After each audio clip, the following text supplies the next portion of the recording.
Assalamu alaikum. It's me Sayyida Gullela and I hope this video will find you in best of your health. तो जी start करते हैं अपना आज का lecture. आज हम सब्जेक्ट वर्ब एग्रीमेंट का पार्ट 2 कवर करेंगे इंशाल्लाह। तो स्टार्ट करते हैं केस 12 से। केस 12 में है indefinite pronoun follows by a singular verb. जब भी आपके पास किसी सेंटेंस में इंडेफिनिट प्रोनाउन यूज़ हो तो उसके बाद जो वर्ब आएगा वो हमेशा सिंगुलर होगा। सबसे पहले इंडेफिनिट प्रोनाउन क्या होते हैं? Indefinite pronoun for example something, anything, anyone, no one etcetera. ये आपके पास इंडेफिनिट प्रोनाउन है। अगर इनके बाद आपने वर्ब यूज़ करना है किसी भी सेंटेंस में तो वो हमेशा सिंगुलर ही होगा। एग्जाम्पल्स में देखते हैं समथिंग इज़ नीडेड। समथिंग आपके पास इंडेफिनिट प्रोनाउन है, इसके बाद जो वर्ब यूज़ हुआ है दैट इज़ सिंगुलर। अच्छा जी, केस 13 की तरफ पढ़ते हैं। केस 13 में क्या है? After Geraint singular verb is use. Geraint के बाद हमेशा सिंगुलर वर्ब ही यूज़ होगा। अच्छा जी, जेरेंट क्या होता है? याद रखें, जेरेंट आपके पास जब भी किसी फर्स्ट फॉर्म ऑफ वर्ब के साथ आईएनजी का इजाफा हो जाए और वो word as a noun act करे तो उसे हम जेरेंट कहते हैं। फॉर एग्जांपल यहाँ पर वॉकिंग है, ये आपके पास जेरेंट है। Walk first form of verb है और उसके साथ आईएनजी का इजाफा हो जाए और वो एज ए नाउन एक्ट करे तो इसे हम जेरेंट कहते हैं। तो यहाँ पर walking is good for health, देखिए जेरेंड है, इसके बाद जो वर्ब यूज़ हुआ है वो सिंगुलर है। सेकंड हाँ एग्जाम्पल को देखें, smoking is bed for health. तो स्मोकिंग क्या है? ये आपके पास जेरेंड है और इसके बाद जो वर्ब यूज़ हुआ है वो क्या है? वो सिंगुलर है, इज़ यूज़ हुआ है। अच्छा जी, टीचिंग आपके पास एक जेरेंड है और इसके बाद जो वर्ब यूज़ हुआ है वो भी सिंगुलर है। So teaching is my patient. तो इसी तरह से आपने हमेशा जेरेंड के बाद सिंगुलर वर्ब ही यूज़ करना है।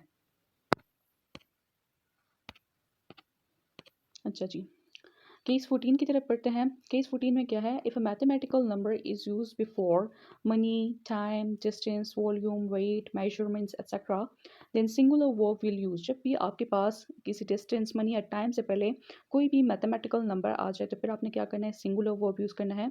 एग्जाम्पल में देखते हैं 15 minutes walk is good for health. यहाँ पर मिनट्स जो है टाइम है, इससे पहले एक मैथमेटिकल नंबर यूज़ हुआ है जो कि 15 है। तो यहाँ पर आप देख सकते हैं कि जो वर्ब आया है वो सिंगुलर आया है। इसी तरह से 2 meter distance is a short distance. Meter आपके पास डिस्टेंस है, इससे पहले मैथमेटिकल नंबर 2 यूज़ किया गया है तो फिर इसके बाद जो वर्ब आएगा वो हमेशा सिंगुलर होगा अकॉर्डिंग टू केस 14। इसी तरह से a 12 feet long road was bot.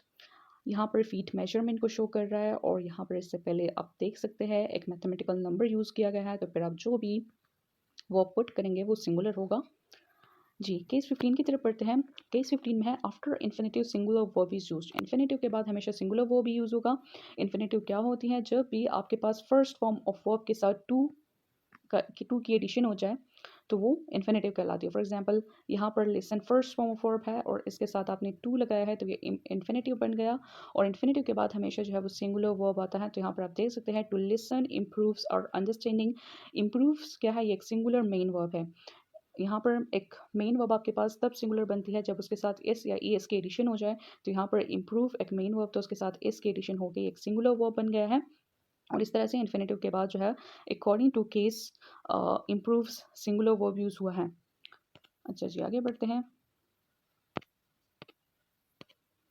Next है केस 16। केस 16 में क्या है? When here and there is used verb agrees with the noun used after it. जब भी आपके पास हेयर एंड देयर किसी सेंटेंस में यूज़ हो जाए फिर वर्ब जो है वो अकॉर्डिंग टू नाउन होता है लेकिन उस नाउन जो कि इसके बाद आता है। फॉर एग्जांपल यहाँ देखें, here is solution of your problem. यहाँ पर जो ये वर्ब यूज़ किया गया इज़, ये अकॉर्डिंग टू द नाउन है जो कि इसके बाद यूज़ किया गया है। यहाँ पर सोल्यूशन एक नाउन है जो कि सिंगुलर है तो ये मेन वर्ब हेल्पिंग वर्ब के बाद यूज़ किया गया है।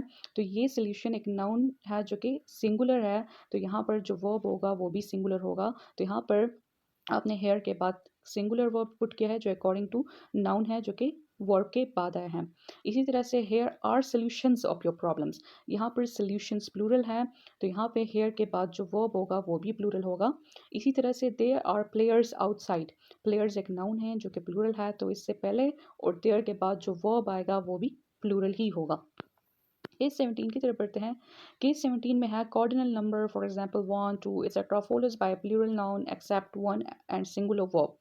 आपके पास जितने भी कॉर्डिनल नंबर्स है 1 2 3 तमाम जो है इसके बाद प्लूरल नाउन ही आएगा और सिंगुलर वर्ब ही आएगा एक्सेप्ट वन, क्योंकि वन के बाद आप प्लूरल नाउन यूज़ ही नहीं कर सकते। For example one girl calls me, ठीक है, तो वन के बाद आपने जो नाउन यूज़ किया है वो क्या है, सिंगुलर है, गर्ल है। एंड कॉल्स मी, यहाँ पर कॉल के साथ इसके एडिशन करके हमने इसे सिंगुलर बनाया है। तो इसी तरह से इसके बाद singular noun and singular verb use किए गए हैं। फिर हमने बात की कि कॉर्डिनल नंबर्स के बाद हमेशा प्लूरल नाउन होते हैं, तो एक्सेप्ट वन। तो यहाँ पर देखें ये 2 है, 2 के बाद जो नाउन यूज़ किया गया है वो गर्ल्स है जो कि प्लूरल है, कॉल्ड मी। सो 2 गर्ल्स कॉल्ड मी। इसी तरह से अ 3 डेज सेमिनार वाज कंडक्टेड। सो 3 के बाद जो नाउन आया है वो भी प्लूरल है, अ 3 डेज सेमिनार वाज कंडक्टेड। और यहाँ पर जो वर्ब यूज़ किया गया है वो भी सिंगुलर है। अच्छा जी, आगे बढ़ते हैं, इसके लिए कुछ टिप्स हैं, उसे देखते हैं। टिप क्या है, अगर आपके पास किसी भी सेंटेंस में कोई फ्रेज़ आ जाए जो कि सिंगल इवेंट की तरफ या पीरियड और अमाउंट को शो करती है, तो फिर आपने जो वर्ब पुट करना है वो आपने सिंगुलर पुट करना है। फॉर एग्जांपल यहाँ पर देखिए, a 3 days was enough to finish the project. ये 3 डेज एक सिंगल पीरियड है, ठीक है। तो इस पीरियड सिंगल पीरियड के बाद फिर आप हमेशा सिंगल वर्ब ही यूज़ करेंगे, ठीक है। तो यहाँ पर आप देख सकते हैं, the phrase refers to one event, period or amount, use singular verb. लेकिन अगर if it refers to separate individual things, use plural verb। अगर वो individual things की तरफ refer करती हैं तो फिर आपने क्या करना है, plural verb use करना है। फॉर एग्जाम्पल यहाँ देखिए, 3 days were tiring for everyone। तो यहाँ पर ये 3 days जो है refers to each day separately, ठीक है, यानी ये separate दिन को शो कर रहा है। तो फिर आपने यहाँ पर जो verb यूज़ करना है वो plural होगा, ठीक है। तो इसी तरह से आपने सेंटेंस को देखना है कि उसमें एक सिंगल पीरियड की सिंगल पीरियड शो हो रहा है या इंडिविजुअली बात हो रही है, तो आपने अंदाज़ा लगा के वहाँ पर करेक्ट वर्ब पुट करना है। अच्छा जी, फिर आप याद रखें, जब भी कॉर्डिनल नंबर में आपके पास हाइफन का यूज़ हो तो फिर क्या होगा, उसके बाद जो नाउन होगा वो क्या होगा, सिंगुलर होगा जी। यहाँ पर आपके पास अ 12 man group was performing on stage. यहाँ पर 12 आपके पास कार्डिनल नंबर है, इसके बाद हाइफन आ गया, तो यहाँ पे जो भी नाउन होगा वो सिंगुलर होगा। ये याद रखें, काफ़ी ज़्यादा इंपॉर्टेंट है, एमसीक्यूज़ में भी आपको इस तरह से दे दे। और यहाँ पर मैन की जगह उन्होंने प्लूरल मेन लगाया हो तो फिर आपने क्या करना होगा, आप अक्सर पूछते हैं इसमें रॉन्ग क्या है, तो आपने इसे रॉन्ग कंसिडर कर देना है, ठीक है। फिर आ जाता है अ 12 मैन ग्रुप वॉज परफॉर्मिंग। अब यहाँ पर मेन क्यों हमने लगाया है, क्योंकि यहाँ पर कोई हाइफन नहीं है, तो यहाँ पर कार्डिनल नंबर के बाद जो नाउन आएगा वो प्लूरल होगा और यहाँ पर ये प्लूरल है।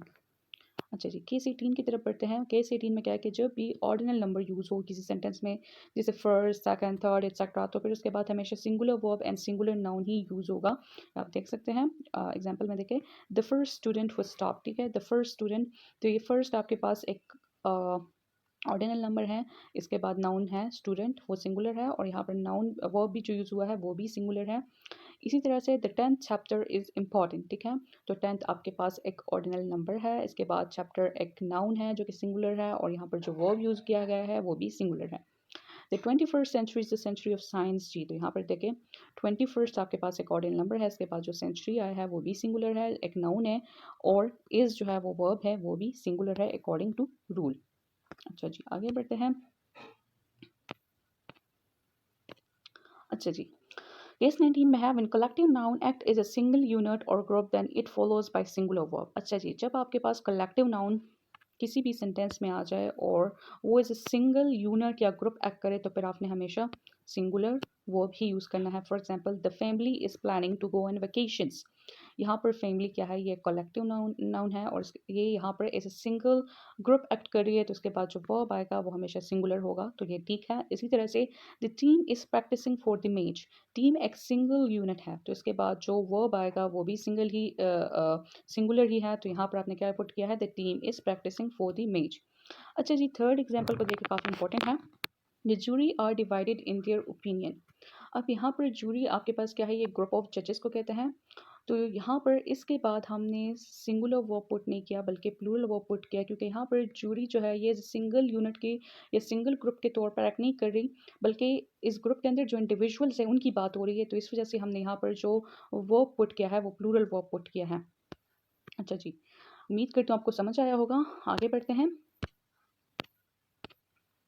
कुछ इंपॉर्टेंट प्रैक्टिस एमसीक्यूज हैं, इसको सॉल्व करते हैं, और कोशिश कीजिएगा वीडियो को पॉज कीजिएगा, खुद इसका आंसर दीजिएगा, क्योंकि हम कल इसको पढ़ चुके हैं और उम्मीद करती हूँ आपको आएगा। तो लेट्स स्टार्ट। अच्छा जी, देखिए, a number of students blank absent.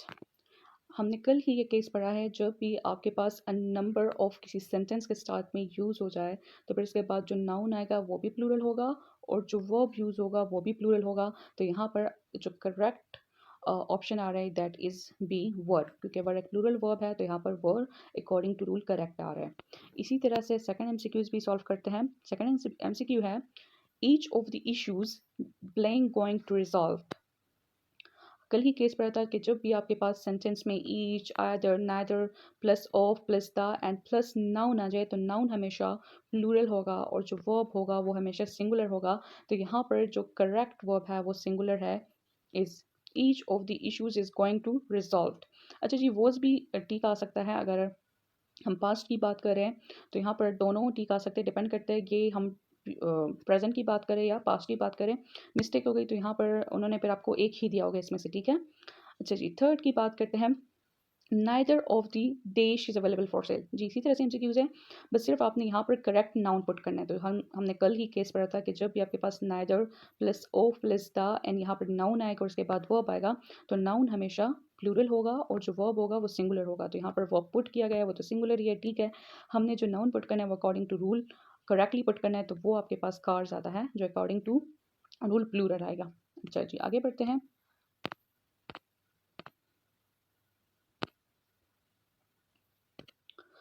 यहाँ पर देखें, either the manager or his assistants blank to submit the report by tomorrow।